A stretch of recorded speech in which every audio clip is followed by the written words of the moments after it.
Somos heridos constantemente, sin importar quién seas, sin importar tu profesión, si eres albañil, si eres comerciante, si eres un emprendedor, si eres un carpintero, si eres un abogado, sin importar tu edad, si eres muy joven, si eres un niño, si eres un adulto, si ya eres anciano, sin importar tu género, si eres hombre, si eres mujer, sin importar tu condición económica, ni tu grado de estudios, ni tus hobbies, ni tu interés musical, ni tu maestría en las artes, ni tus gustos en colores, sin importar quién seas, todos hemos sido, somos y muy pronto podremos ser heridos por alguien más. Algunas ocasiones será sin intención, otras ocasiones habrá intención de herirnos. Algunas veces será por alguna persona extraña, en muchas ocasiones por una persona conocida, pero la mayoría de las veces por personas que amas. Otras veces puede ser por situaciones, alguna crisis, alguna circunstancia, algún problema, alguna dificultad, alguna enfermedad. Sentirás que te duele y que te daña. Todas estas veces sentimos dolor y pueden causar pesar a nuestras dificultades y reaccionamos de maneras diferentes. A veces reaccionamos con algo de sensatez, con algo de paciencia, de templanza, de prudencia o de inteligencia. Otras veces podemos reaccionar de forma contraria, con temor, con dificultad, con una sensación de vacío, de desaliento, de depresión, de amargura, de rencor o de miedo.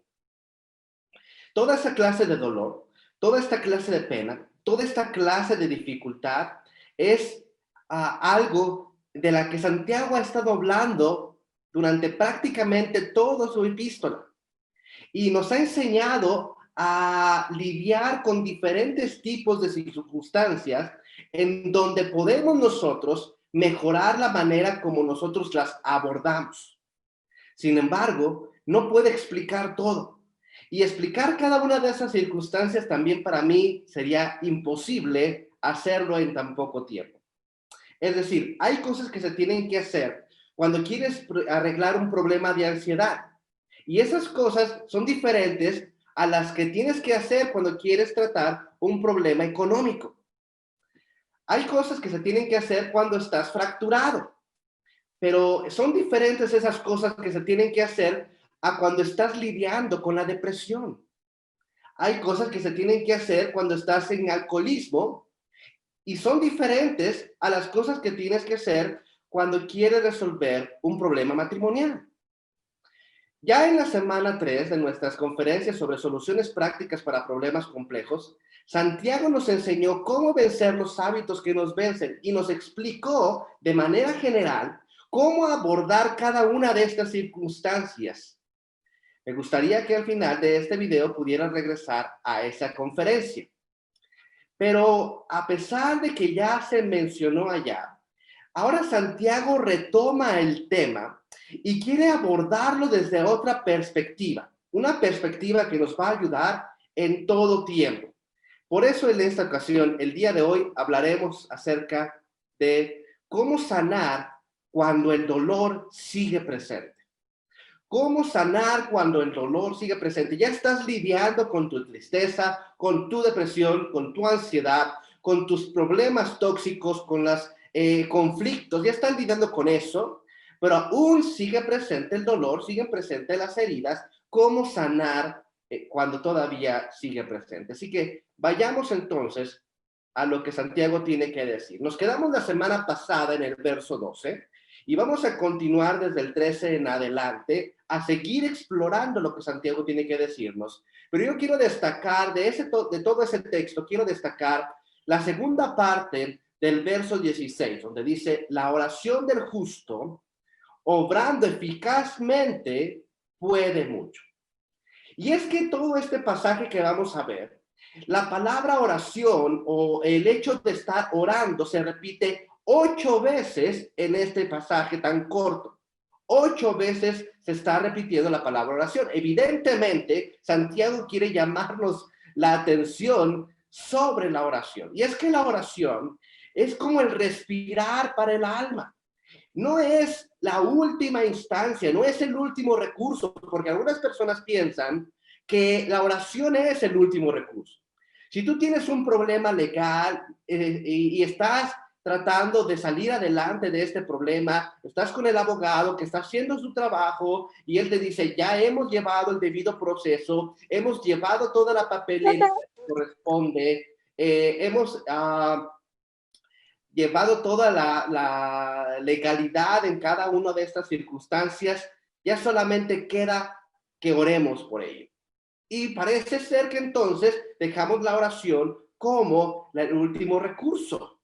Cuando alguien está teniendo problemas médicos o alguna cirugía, ¿verdad? El médico ya ha hecho todo lo que es posible en su mano hacer, ya se hizo la cirugía, ya está en recuperación y él dice, pues solamente queda orar porque piensa que la oración es el último recurso. Cuando algunas personas tienen problemas matrimoniales, esperan a que todo sea un caos para ponerse a orar porque piensan que es el último recurso, pero no. La oración, según Santiago, es algo que debe acompañarte desde el principio de una circunstancia a través de esa circunstancia y hasta concluir esa circunstancia. No se trata de solamente ser heridos, sino de responder de manera inteligente ante las circunstancias que nos hieren, ante la tristeza, ante las deudas, ante la depresión, ante cualquier circunstancia. Pero antes de abordar lo que Santiago tiene que decirnos, quisiera yo explicar un poquito acerca de lo que es la oración. Porque aunque hemos abordado este tema en ocasiones anteriores, de hecho, al principio del año tuvimos una serie de conferencias explicando lo que es la oración y cómo hacerlo. No quiero ser repetitivo, pero vamos a hablar un poquito de los elementos de la oración. Y para mí es mucho más sencillo explicártelo si lo comparo con algo que es similar y que la mayoría de las personas puede entender, que es rezar. Y te digo desde ahorita, orar no es rezar. Rezar tiene ciertos elementos, ciertos propósitos, cierta finalidad que no tiene la palabra orar o que no tiene lo que la Biblia explica como orar. De hecho, la Biblia explica lo que es la oración, no lo que son los rezos. Hay ciertos elementos. Te voy a hablar de 4 elementos de la oración para que entendamos un poquito lo que es. Primero está el elemento de la exclusividad. Si tú has aprendido a rezar, seguramente has rezado a un montón de personas vivas o muertas, ¿sí? Has rezado a apóstoles, has rezado a vírgenes, has rezado a muchas personas. Pero cuando la Biblia habla de oración, se está refiriendo a la oración como algo que se dedica exclusivamente a Dios. Y se dedica exclusivamente a Dios por una sencilla razón. Porque excepto de Dios, ninguna persona muerta puede escucharte. Ninguna persona muerta puede escucharte. La oración es exclusiva de Dios porque solamente Él puede escucharte porque Él está vivo, ¿sí? Y Él puede escuchar a todos y puede escucharlo a todos en el mismo tiempo. Y las personas muertas, ya sean discípulos o gente muy entregada a Cristo o gente muy adelantada en la fe o apóstoles, no pueden escucharte. Por eso orar no es igual a rezar. Hay un segundo elemento y es el elemento de la personalidad. O sea, que cuando tú oras, tu oración es personal a Dios. Eres tú expresándote, eres tú explicando, eres tú desarrollando un argumento. Cuando tú estás acostumbrado a rezar, tú no estás rezando de tu propia personalidad. Tú estás repitiendo lo que alguien más pensó, lo que alguien más escribió y que se imprimió en una estampita o se imprimió en un libro. Cuando tú estás rezando, tú no eres tú hablando con Dios. Eres tú leyendo lo que otra persona dijo o lo que otra persona pensó. En este sentido, rezar es más un ejercicio de memorización que de comunicación con Dios. Hay un tercer elemento y es el elemento de la originalidad. Cuando tú estás rezando, tú estás no solamente leyendo o hablando lo que otra persona escribió, sino que además lo estás repitiendo y repitiendo y repitiendo y repitiendo. Cuando tú estás orando, tú no necesitas estar haciendo este tipo de repeticiones. Cuando tú te comunicas correctamente con Dios, Dios escucha a la primera. No necesitas amenazarlo con que vas a repetir una vez más para fastidiarle y así entonces que Él te complazca. Este pensamiento de rezar es como los niños cuando están pidiendo a los padres que compren algo y piensan que dicen, me compras, los padres van a terminar fastidiados y van a decir, bueno, ya te lo voy a comprar solo para que me dejes en paz. No tienes tú que amenazar a Dios con que lo vas a repetir una vez más para ver si entonces Él te complace. Entonces hay unos elementos que son diferentes. Orar es exclusivo a Dios, porque ninguna persona muerta puede escucharte. Orar tiene que ver con tu personalidad, con tú expresando tus sentimientos, expresando tus necesidades, expresando quién eres tú con Dios. Tiene que ver con la originalidad de que tú no repites, sino que cada vez que oras, tú hablas de tus propias y tiene que ver un elemento de mutualidad. Yo sé que la palabra mutualidad no es muy común en nuestro español, bueno, en nuestra manera de hablar comúnmente, pero básicamente se refiere a que la oración es un acto donde te comunicas con Dios. La oración es un acto donde te comunicas con tu Padre Celestial, donde hablas con Él, donde existe esta conexión mutua entre Dios y tú, en donde está esta relación de dependencia, esta relación de agradecimiento o esta relación de comunicación entre Dios y tú, es mutuo. Si tú has aprendido a rezar, tú has llegado al punto de pensar en los rezos como un arte mágico, como un artilugio, como un talismán, como un amuleto. Si tienes miedo, pues te pones a rezar un Padre Nuestro y ya, se termina tu miedo. Si alguien te está abusando en la escuela, ¿verdad? Pues tú te pones a rezar algo, un rezo, y ya, los abusadores dejan de molestarte. Si tu marido te está engañando, te pones a rezar algo y ya, asunto arreglado. Y nada más, esto nos lleva a esta idea que muchas veces las películas nos presentan acerca de los rezos, ¿no? Que mientras el demonio está cerca, pues una persona se pone a rezar el Padre Nuestro y mágicamente, quién sabe cómo, pero el demonio ya no puede acceder a esa casa porque alguien rezó. Arte de magia. Pero la oración no tiene ese fin. La oración no es mágica. La oración no es supersticiosa. La oración ni siquiera tiene el propósito de ser supersticiosa. La oración es entrar en comunión con Dios, es de tener esta mutualidad, de que sea mutuo entre Dios y tú, independientemente de lo que digan las películas. Entonces, el punto es que a las personas les es más fácil rezar que orar. Las personas no quieren orar. Las personas les gustan las cosas mágicas, las cosas de talismanes. Las personas no quieren tener esa relación con Dios, no quieren tener esa comunicación con Dios. Quieren simplemente rezar para que algo se haga, no saben cómo, pero mágicamente, y si no se hace, pues lo repiten otras 10 veces, o lo repiten otros 10 días, o lo repiten con otras 10 personas hasta el día, en el momento en el que se haga de manera espontánea. No. La oración no es así y no es lo que Santiago quiere expresar en los siguientes versículos en el pasaje que vamos a ver el día de hoy.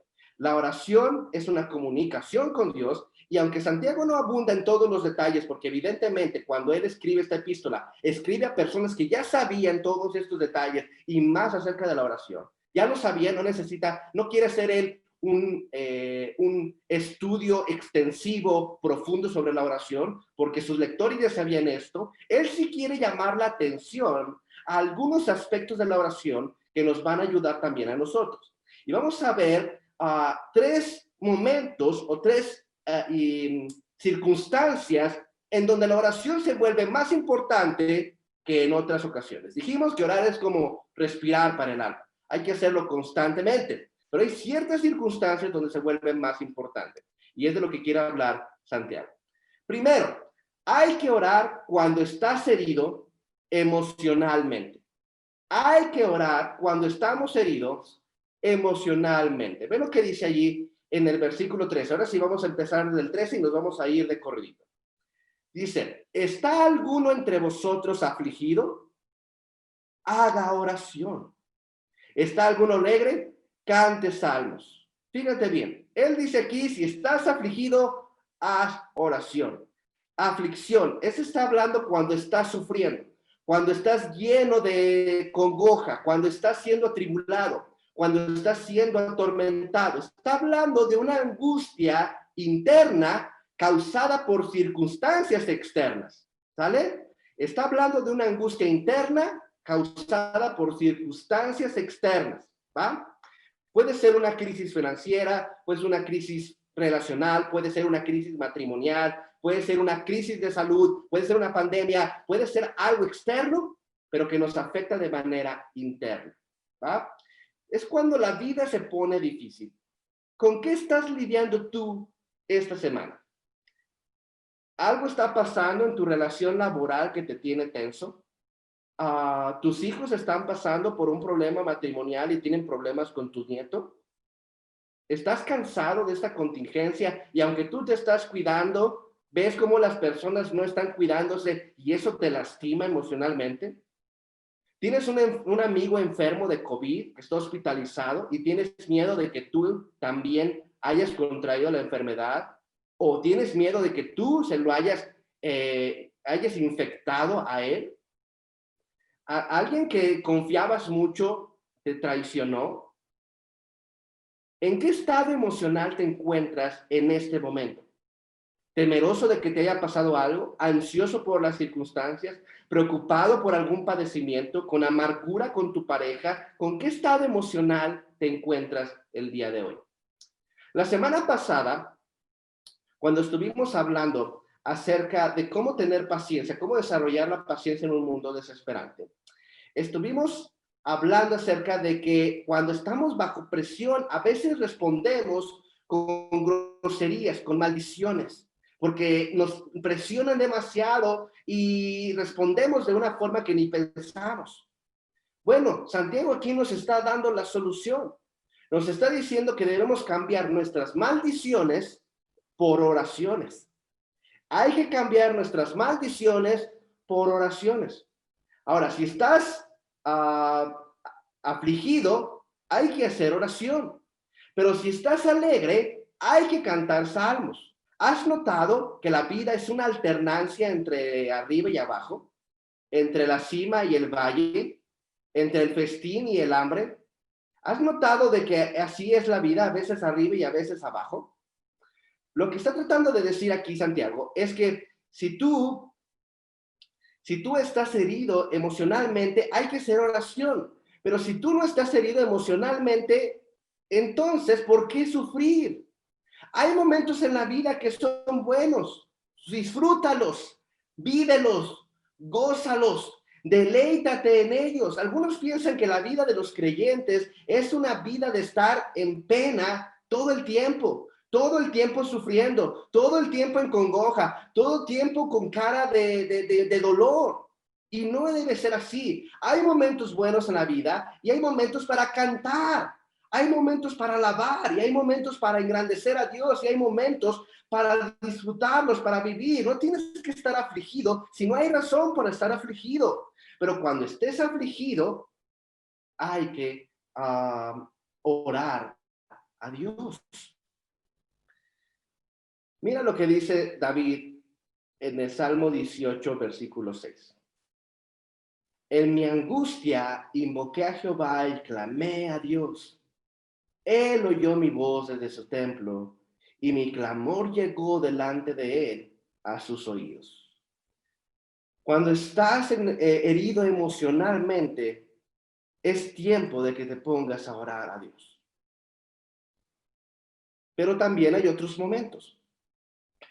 Y hay que orar siempre, pero especialmente cuando estás herido físicamente. Dice allí, ¿está alguno enfermo entre vosotros? Llame a los ancianos y oren por él, ungiéndole con aceite en el nombre del Señor, y la oración de fe salvará al enfermo. La palabra aquí de enfermo, como sabes, Santiago no escribió en español, lo escribió en griego, es una palabra que expresa literalmente sin fuerzas, ¿sí? Sin fuerzas. Y lo que él está aquí explicando es el tipo de personas o el tipo de circunstancias en donde una persona está completamente fatigada, completamente postrada en cama, que no puede salir a trabajar, no puede continuar con su vida. No está hablando de una indigestión, no está hablando de una gripe, está hablando de alguien con una enfermedad grave que le impide salir de la cama a trabajar. Es la misma palabra que se utiliza para hablar de la enfermedad de Lázaro que eventualmente le causó la muerte. Es bueno orar cuando estás herido emocionalmente, pero también cuando estás herido físicamente.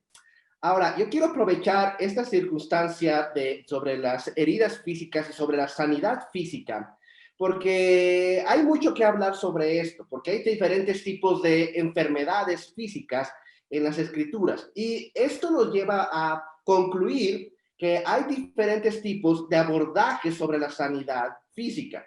Y yo quiero aprovechar para explicar un poquito sobre las diferentes perspectivas que hay en cuanto a la sanidad física. Y voy a empezar con lo que no es lo que está hablando Santiago. Seguramente has visto videos en YouTube o imágenes de esto en Internet más de una ocasión. Y lo que quiero hablar es de esta perspectiva sensacionalista. Ya sabes, esta es gente que ves en la televisión, que ponen carteles por toda la ciudad diciéndole a la gente que venga a recibir su milagro, donde hay luces brillantes, hay cámaras grabando, hay un curandero extravagante que grita a la gente, que pone la mano sobre la frente, que tiene poderes como de caricatura para aventar a la gente hacia atrás. Has visto todo esto, todo un show, todo un espectáculo con motivación psicológica. Tenga cuidado, porque esto no es para nada de lo que está hablando Santiago cuando está hablando de una sanidad física. Jesús nunca hizo esto. Jesús nunca armó un espectáculo. Jesús no aventaba a la gente hacia atrás. Jesús no hacía gala de supuestos poderes de caricatura. De hecho, Jesús hizo exactamente lo contrario. La gran mayoría de las veces cuando ves las sanidades de Jesús, ves a personas que estaban enfermas y Jesús las aparta de la multitud, y las sana en privado. Y todavía, sanándolas en privado, algunos de ellos les piden que no hagan gala de comunicación sobre la sanidad. Muchas de estas personas que fueron sanadas en privado fueron las que fueron al público a explicar su sanidad que recibieron de Cristo. Y dicho sea de paso, muchas de estas cosas son fraudulentas. Probablemente si hubiera algunos milagros aquí, cosa que dudamos de manera muy seria, pero si hubiera algunos milagros, no vienen de Dios. Porque no todo lo que es milagroso viene de Dios. ¿Tú recuerdas a Moisés frente al faraón que él suelta su báculo ahí y se convierte en serpiente? ¿Recuerdas lo que hicieron los hechiceros de faraón? Ellos hicieron exactamente lo mismo. No todo lo que parece maravilloso, lo que parece milagroso, viene de Dios. Tienes que tener cuidado con esta perspectiva de sanidad física sensacionalista. Hay otra perspectiva que probablemente no sea la más popular, pero se ha vuelto muy popular, sobre todo en el occidente del mundo, en lo que es Estados Unidos, México y otras partes de Latinoamérica. Y es la perspectiva confesionalista. Es esta perspectiva donde se cree que la voluntad de Dios es que vivas en sanidad toda tu vida y que vivas en prosperidad y que vivas en riqueza y que vivas sin problemas. Se hicieron populares con la frase de dígalo y reclámelo. Y se piensa que la enfermedad es el resultado del pecado y que todo lo que necesitas es reclamar en el nombre de Cristo tu sanidad para ser curado. Y si no estás curado, si no te sanas, es porque te falta fe. Bueno, la Biblia no enseña eso. La Biblia enseña que hay algunas personas de mucha fe, como Pablo, que no eran curados. Él vivió con enfermedad la mayor parte de su vida y tenía alrededor personas que eran compañeros en su viaje, que él, aunque era capaz de sanar a otros, no podía sanar a ellos. Porque no es una cuestión solamente de fe, ni es una cuestión de que tú lo desees. Es una cuestión de la soberanía y de la voluntad de Dios. El problema con este tipo de pensamiento es que producen culpabilidad en las personas. Porque si las personas no están viviendo en prosperidad, no están viviendo en riqueza, no están viviendo en salud, no están viviendo bien, y entonces les hace pensar que les falta fe y que la fe que les hace falta les produce culpabilidad y vergüenza. Bueno, hubo cientos, no cientos, miles de creyentes que hoy en día los consideramos inspiradores, que no tuvieron la prosperidad que estos confesionalistas presumen. Y es porque la Biblia no habla. Hay una tercera perspectiva sobre la sanidad física, y es lo que se llaman los cesionistas, que viene de la palabra cesar, o sea, terminar, parar, poner un alto, cesar. Y los cesionistas creen que las sanidades en este momento ya no pueden existir, que solamente las sanidades milagrosas se dieron en los tiempos del Nuevo Testamento.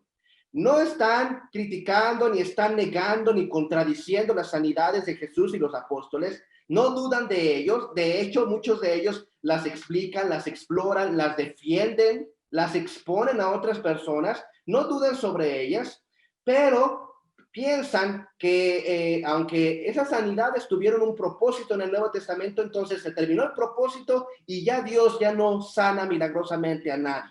Bueno, esta es una perspectiva bastante teológica, bastante dispensacionalista, pero la realidad es que Dios sigue sanando personas. Él es el mismo ayer y hoy y por los siglos. Y Él puede seguir sanando a las personas. No siempre las sana, pero Él sigue sanando. Los propósitos de las sanidades en el Nuevo Testamento fueron cumplidos y ahí se terminó entonces este proceso de sanación. Sin embargo, Dios todavía puede seguir sanando. Hay una cuarta perspectiva, que es lo que se llaman holistas o racionalistas. Y estas personas creen que todo está en la mente, que si estás enfermo es porque has creído que estás enfermo. Las enfermedades no son el resultado de las bacterias, ni de los virus, ni de los hongos, ni de los parásitos, sino de un bloqueo interno, de un bloqueo en las fuentes de energía, en tu flujo de energía. Y que lo que necesitas hacer es liberar los flujos, desbloquear cada uno de tus chakras para poder liberarte de la enfermedad y entonces vivir de una manera saludable. Este es un pensamiento holista, ¿sí? Y la realidad es que los virus y las bacterias y los parásitos sí existen y que muchas enfermedades, si bien es cierto, son emocionales, como lo acabamos de hablar hace un rato, muchas de esas enfermedades también son causadas por microorganismos que de veras existen y que de veras enferman y que de veras necesitan médicos. Porque esa es otra cosa. Este pensamiento holista hace pensar que no necesitas ir al médico, que no necesitas medicamento, sino lo único que necesitas es liberar el poder de tu energía y el poder de tu mente. Y eso me lleva a otro grupo de personas dentro de este mismo sector, racionalistas. No sé si tú conozcas a este personaje. Él es Norman Vincent Peale. Y en 1952 publicó un libro que se llama El poder del pensamiento positivo. El poder del pensamiento positivo. Probablemente este libro fue el primer libro de autoayuda publicado en el mundo. Él, a pesar de ser creyente en Cristo, él abordó este tema de la sanidad y de la vida en general desde el punto de vista holista. ¿Sí? Y él publicó para que sus demás compatriotas creyentes pudieran liberar ese desbloqueo mental o ese desbloqueo energético en su vida. Evidentemente por años no tuvo una repercusión en los grupos de creyentes porque negaba en gran parte la gracia de Dios y la soberanía de Dios. Entonces, libros que niegan la soberanía y la gracia de Dios, pues evidentemente entre creyentes no iba a ser aceptado. Este tipo de libros fue aceptado más por personas que no eran creyentes, en una época en donde los no creyentes estaban más ávidos de estas religiones orientales, holistas, de chakras, de hinduismo, y observaron que este libro que menciona cosas aparentemente muy espirituales, se acomodaba a este pensamiento. Entonces estamos viendo una mezcla entre cosas que la Biblia enseña y religiones orientales. Y esta mezcla ha causado mucho daño desde el punto del pensamiento de sanidad física. Ahora, yo no estoy diciendo que está mal ser optimista y no está mal, que está mal ser positivo. ¿Sí? Tú cuando vas a una cirugía, tú no quieres que tu cirujano llegue pensando que todo va a salir mal. Por supuesto que no. Pero este tipo de pensamiento positivo no se refiere a ser optimista, sino se refiere a ser de Dios o un caprichoso, ¿sí? Que está para hacernos mal, o un genio de la lámpara para que hace que el universo conspire solamente a nuestro favor. Son perspectivas que no son bíblicas. Ahora voy a hablar entonces de lo que es la perspectiva de Santiago. Y es lo que llamamos la perspectiva realista. ¿Sí? Estas son las personas que creen que Dios todavía puede seguir sanando físicamente, pero que también, si Dios no decide hacerlo, entonces no lo va a sanar independientemente de lo que hagamos. No se trata de ser un espectáculo, de hacer luces y sonidos, de hacer algo fabuloso o espectacular. No se trata de sanar porque crees que va a sanar o porque lo declaras en el nombre de Cristo. No se trata de pensar que no vas a sanar porque las sanidades ya no son vigentes. Tampoco se trata de negar que estás enfermo o de pensar y de atraer con tu mente, atraer la sanidad de tu vida. No se trata de eso. Se trata de establecer que Dios es soberano y que Él decide sanar en algunas ocasiones y no sanar en algunas ocasiones. Una vez dicho esto, entonces vamos a hablar acerca de lo que Santiago explica sobre la sanidad física, ¿sale? Vamos a regresar al versículo porque ya hablamos mucho de las perspectivas acerca de la sanidad, pero vamos a hablar acerca de los versos que está Santiago evidentemente aquí explicando. Dice, ¿está alguno enfermo entre vosotros? Llame a los ancianos y ore por él, ungiéndole con aceite en el nombre del Señor, y la oración de fe salvará al enfermo. Lo que él está diciendo es que estas personas llamaban a los ancianos, y cuando se refiere a los ancianos, no se está refiriendo a los abuelitos de la iglesia. Se está refiriendo a los líderes religiosos, a los líderes de las iglesias, independientemente de su edad o independientemente si tienen nietos o no. Estos líderes, es común que en la mayoría de las iglesias se conozcan como los pastores, aunque la Biblia explica que hay una diferencia entre un anciano y un pastor.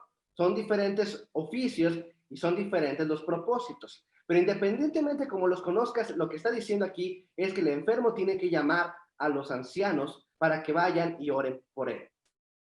Ahora, fíjate que dice que es el enfermo quien está llamando a estos líderes para que oren por él. Y una de las razones por las cuales se tiene que llamarlos es porque él pertenece a una iglesia bien diferenciada, bien ubicada.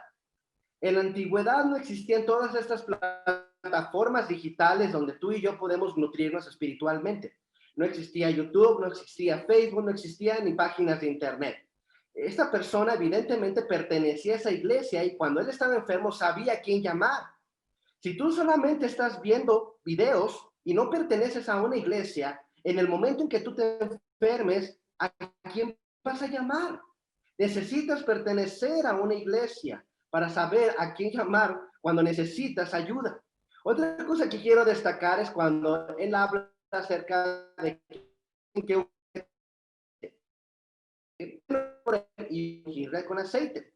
Ahora, ellos no eran curanderos. Ellos no iban casa por casa a ver quién quiere recibir un milagro. No, no, no, no, no. Ellos iban y le ungían con aceite porque el aceite no era milagroso, era una mezcla de especias, una mezcla de plantas que servían como medicamento. Antes no tenían los blisters, no tenían etiquetados medicamentos, antes tenían aceites, antes tenían pomadas, antes tenían bálsamos para poder sanar a los enfermos. De hecho, muchos medicamentos que hoy en día utilizamos, como la aspirina o como la efedrina o la morfina o algunas otras, vienen precisamente de plantas o de cortezas de árboles. Y lo que aquí está diciendo no es que venga acá con un aceite milagroso, ¿sí? Ten cuidado con los charlatanes que quieren venderte cosas milagrosas, aceites, piedras, agua bendita. Esas cosas no sirven, ¿sí?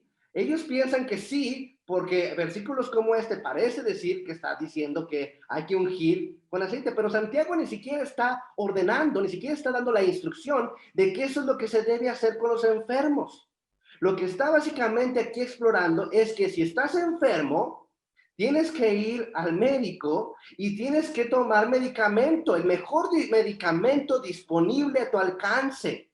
En aquellos tiempos, el mejor medicamento disponible a su alcance eran los bálsamos, los aceites. Hoy en día pueden ser aceites, pueden ser bálsamos, pueden ser medicamentos, y por supuesto que tienes que ir al médico. Dice aquí que tiene que ser en el nombre del Señor, y es porque la fe no estaba en el medicamento.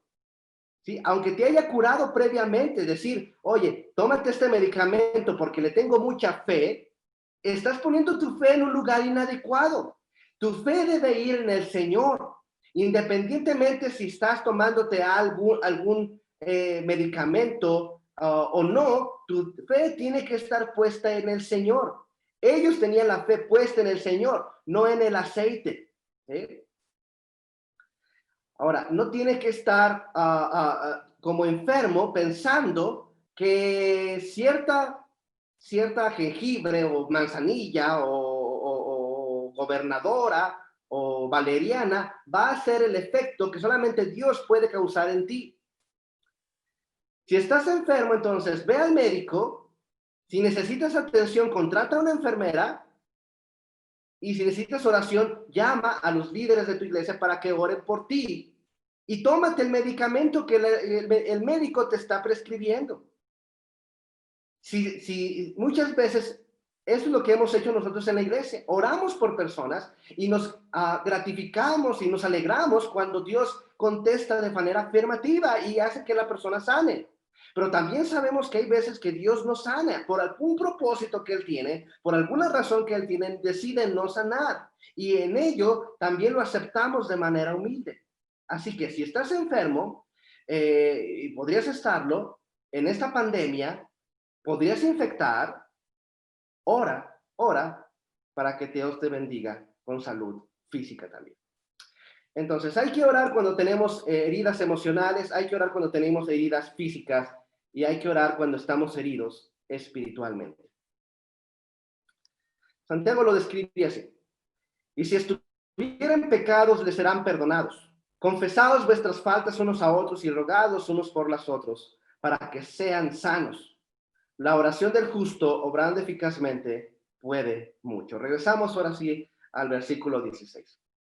En los tiempos de Jesús se creía que si uno estaba enfermo era causa de nuestros pecados.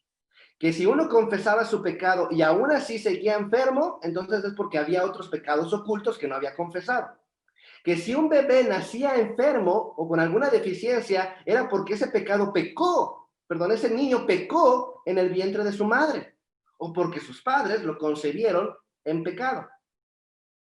Te sorprendería la cantidad de personas que todavía piensan eso en la actualidad. Jesús echó por la borda ese tipo de pensamiento en Juan capítulo 9, cuando le preguntaron por un ciego que quién había pecado para que él naciera ciego. Y Jesús dijo, nadie pecó. ¿sí? La enfermedad es parte de este mundo caído. Este mundo no es el cielo, ¿sí? Este mundo es caído y tiene enfermedades físicas, independientemente si alguien tiene algún pecado o no lo tiene. Pero de lo que está hablando aquí Santiago es explicándonos que hay algunas enfermedades que no solamente son físicas, sino que tienen un trasfondo espiritual detrás, subyacente. Y este trasfondo espiritual subyacente es un elemento solamente de una enfermedad física. Y esto es lógico porque si no estás viviendo conforme a la voluntad de Dios, habrá cosas, habrá resultados, no solamente espirituales, sino también físicos. Déjame darte algunos ejemplos. Dios dice que no debes vivir con ansiedad por nada, sino que debes llevar todas tus preocupaciones a Dios por medio de la oración. Pero si tú no aprendes a dejar tu ansiedad, evidentemente te vas a enfermar de manera crónica. Dios dice que no debes estresarte por el día de mañana, sino que cada día tienes que esforzarte para vivir el presente. Pero si tú no aprendes a vivir sin la preocupación del mañana, esto te va a causar estrés y el estrés provoca dolores musculares, gastritis y colitis. Dios dice que no puedes ponerte bajo el dominio de nadie ni de nada. Pero si tú estás experimentando con drogas y con alcohol, tarde o temprano, estos te van a dominar a ti y te van a enfermar, te van a volver dependiente. Dios dice que no debes guardar resentimientos. Y si tú no sabes perdonar, vivirás con tu vida amargada y resentida y enojada, que va a elevar tu presión arterial, que va a elevar la producción de cortisol y va a alterar tu producción de glucosa y va a enfermarte con crisis de migraña y de otras enfermedades como diabetes. O sea, estas enfermedades físicas pueden ser físicas solamente o también pueden tener un componente espiritual detrás. Así podría irme uno tras uno explicándote un solo punto, que tienes que ver si en tus enfermedades físicas no hay alguna enfermedad espiritual o estás herido espiritualmente y por eso te estás enfermando y por eso no estás mejorando con los medicamentos. Pregúntate, si esta enfermedad que tú tienes tiene un componente espiritual, y no me estoy refiriendo a demonios, no me estoy refiriendo al espíritu de la diabetes que no existe, o al espíritu de la hipertensión que no existe, o al espíritu del cáncer que no existe. Me estoy refiriendo a un problema espiritual en ti, un problema de no ser, de no vivir de acuerdo a la voluntad de Dios, que por la tensión o por la presión te enferma físicamente. Pregúntate si ese sarpullido, o si esos temblores, o si esas contracturas, o si esa fiebre, o si esa acidez estomacal, si ese reflujo, si esas migrañas, si ese dolor en el pecho, no es culpa de la vergüenza, no es culpa de la culpabilidad, no es culpa del estrés, no es culpa de la falta de perdón. ¿Es posible que el temor te enferme? Claro que sí. ¿O es posible que el estrés te enferme, o que la incertidumbre te enferme, o que la vergüenza te enferme? Yo no estoy hablando de liberar chakras, eso ya lo vimos anteriormente. Estoy hablando de ser realista, de que hay cosas en tu vida que si no sabes manejar de una manera espiritual, de manera correcta, entonces tarde o temprano te va a traer dolores físicos. Y así como hablamos de que las heridas emocionales son causas externas que nos enferman internamente, las heridas espirituales son causas internas que nos enferman exteriormente. A veces esas heridas son provocadas por otras personas, como cuando tú confías en algún líder religioso y le confiesas algo y luego él lo está propagando por todos lados y traiciona tu confianza. O cuando ves a todo este grupo de charlatanes que utilizan el nombre de Dios para ganar dinero y eso te ofende y te hiere espiritualmente, ya no quieres acercarte a Dios, ni quieres acercarte a una iglesia, ni quieres saber más de Cristo, porque no quieres ser, evidentemente, como este grupo de charlatanes, o como este grupo de falsos, o como este grupo de personas vividoras, y te hieren espiritualmente. Y te entiendo porque también a mí me molesta, te entiendo. Pero déjame decirte que no puedes tú basar tu relación con Cristo en el mal testimonio de alguna otra persona. Si tú estás herido espiritualmente, hay que lidiar con ello. Y hay que tratar ese pecado. Y hay que tratar esa falta de fe o esa falta de perdón o esa falta de restauración en tu vida. Y la única manera de restaurarlo es confesarlo, dice allí. Si estuvieran pecados, les serán perdonados. Confesaos vuestras faltas y rogad los unos a los otros para que sean sanos. Hay una sanidad espiritual cuando tú confiesas tus faltas, cuando tú admites tus equivocaciones, cuando aceptas que tienes limitaciones, cuando dejas el resentimiento, cuando dejas el orgullo, cuando dejas la hipocresía y admites y confiesas tu envidia o tu egoísmo o tu orgullo, cualquier otra cosa que hayas hecho, hay una sanidad espiritual en ti. Te libera. Confiésalo. Por eso dice, la oración del justo obrando eficazmente puede mucho.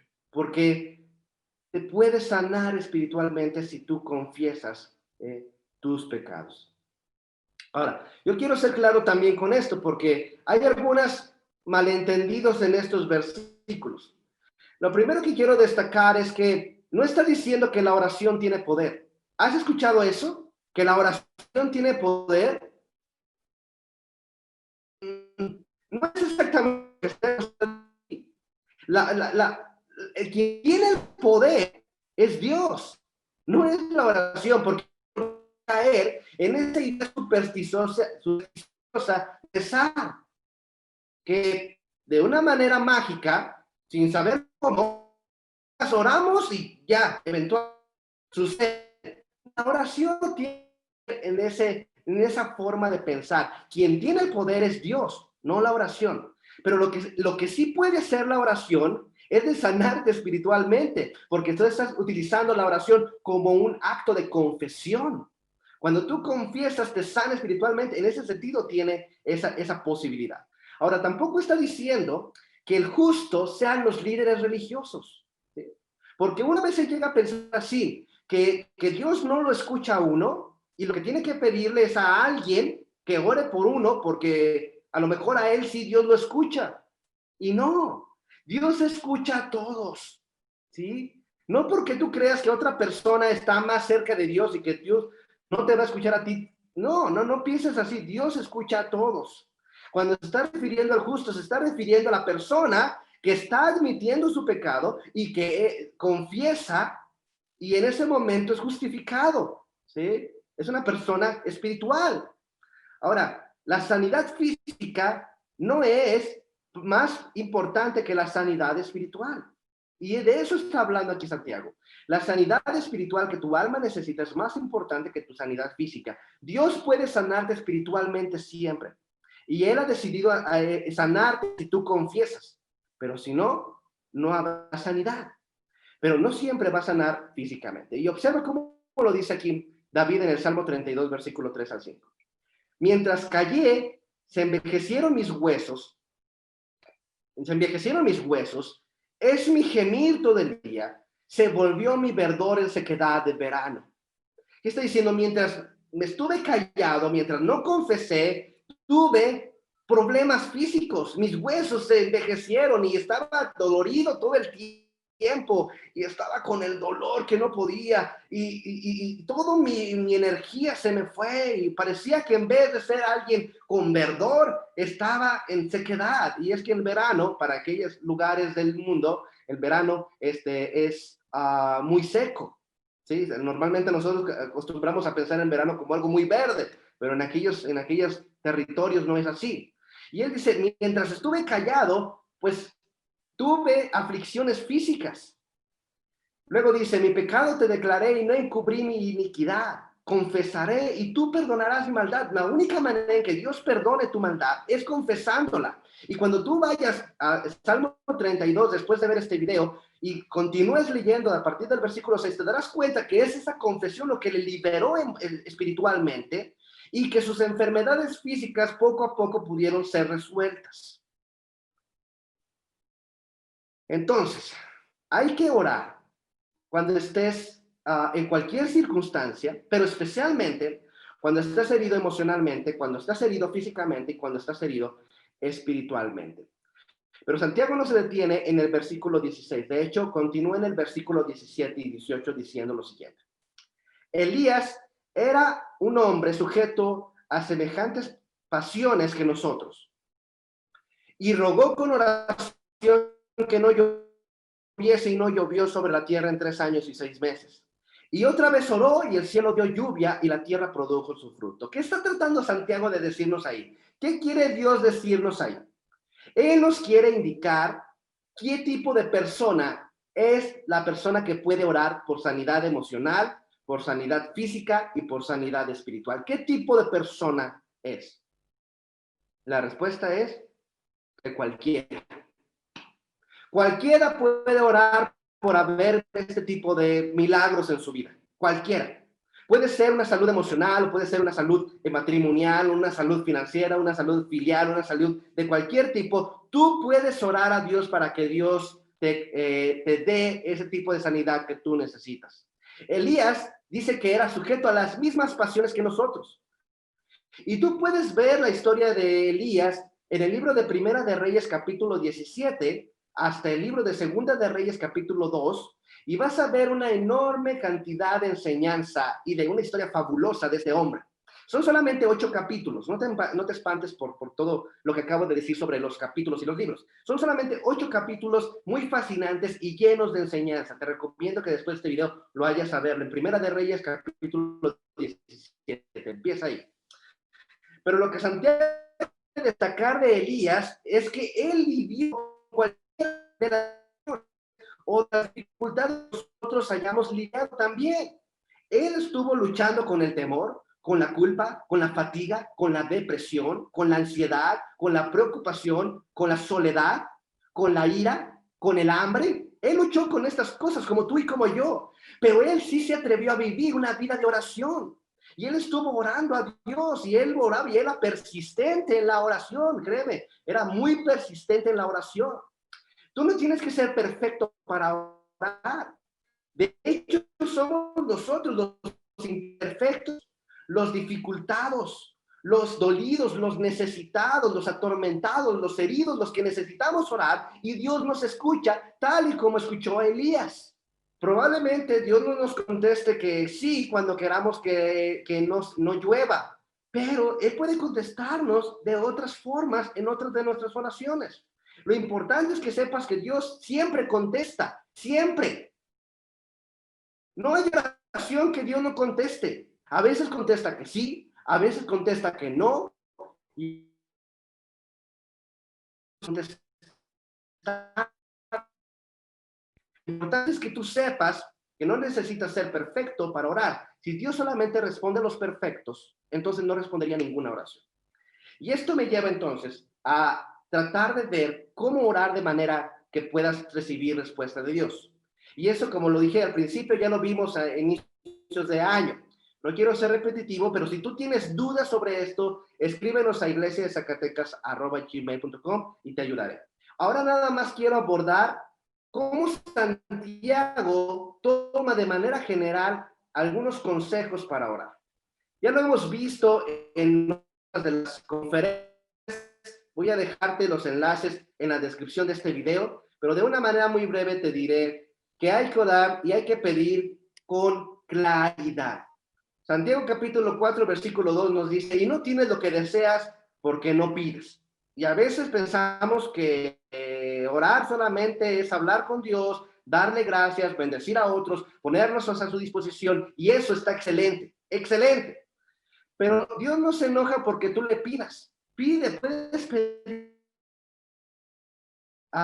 sobre todo. ¿Quieres sanidad? Pide sanidad. Si quieres guía, pide guía. Y si quieres protección, pide protección. Y si quieres sabiduría, pide sabiduría. Pídelo con claridad. No tienes porque no pides, porque a veces usamos las oraciones y no pedimos. Segunda cosa, hay que pedir con conciencia. ¿Sí? Dice allí en el siguiente versículo de Santiago 4, en el 3. Pides y no recibes porque pides mal, para gastar en vuestros deleites. ¿sí? Es decir, Santiago nos está diciendo que hay que pedir con motivos correctos. Hay personas que piden a Dios que no les atrape la policía cuando van a robar. Hay personas que piden a Dios la oportunidad de viajar para poder presumir a su vecino o a su familia. Hay personas que piden a Dios que su presidente se muera. Hay que pedir, pero hay que pedir con conciencia, hay que pedir con motivos correctos, no para gastar en vuestros deleites. Y ya hablamos de que Dios puso en nosotros la necesidad de placer, pero que un placer mal llevado, mal administrado, pues cae en la concupiscencia, y que esa concupiscencia está mal. Es de lo que está hablando aquí Santiago 4:3, que gastas nada más en tus deleites. Hay que pedir con coherencia. Mira, yo sé que todos somos pecadores. Ninguno de nosotros es perfecto. Todos somos pecadores. Pero cuando dice allí la oración del justo, obrando eficazmente puede mucho, está hablando de una persona que desea sanar espiritualmente, independientemente de si Dios contesta sus demás oraciones. O sea, él quiere estar bien con Dios.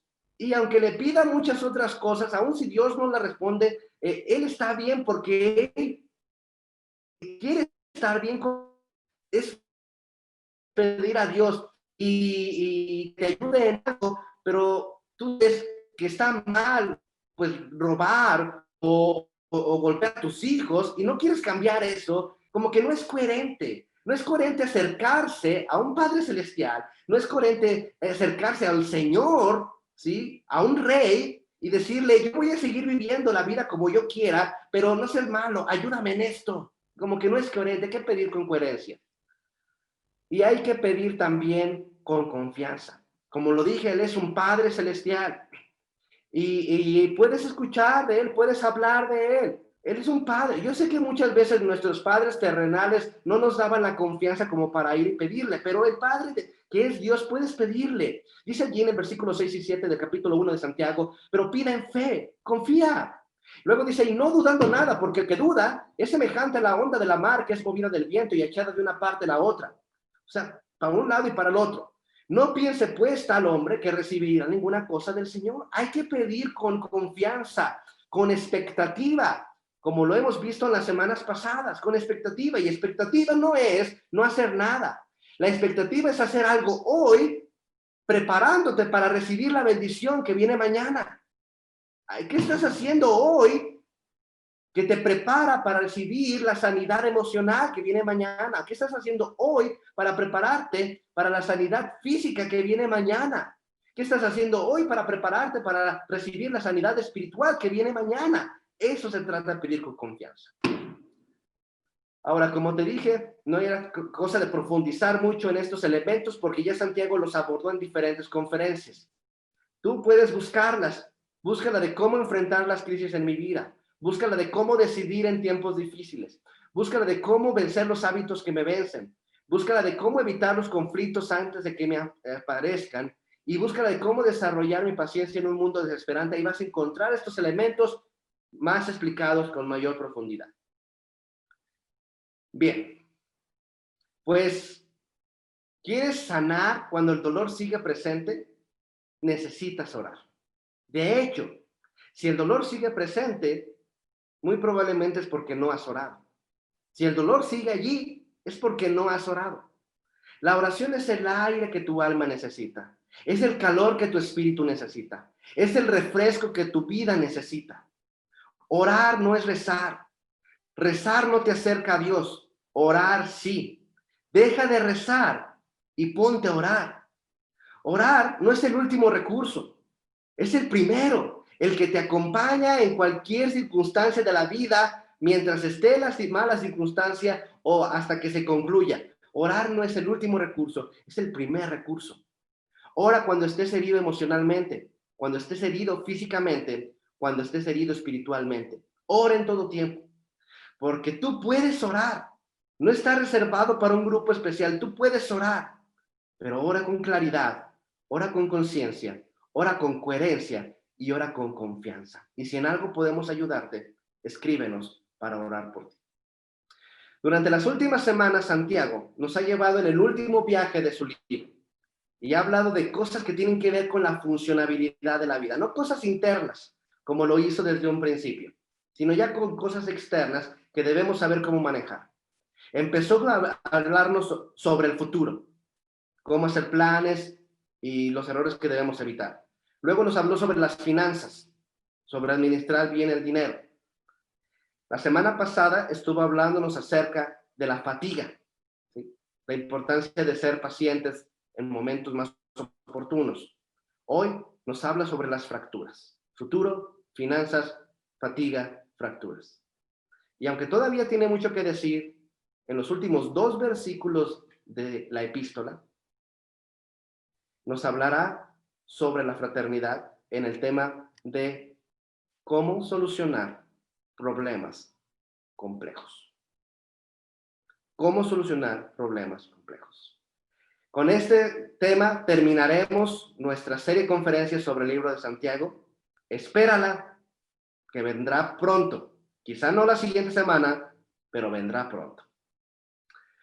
Que tengas muy buena semana. Dejaré todos los links en la descripción del video. Dios te bendiga.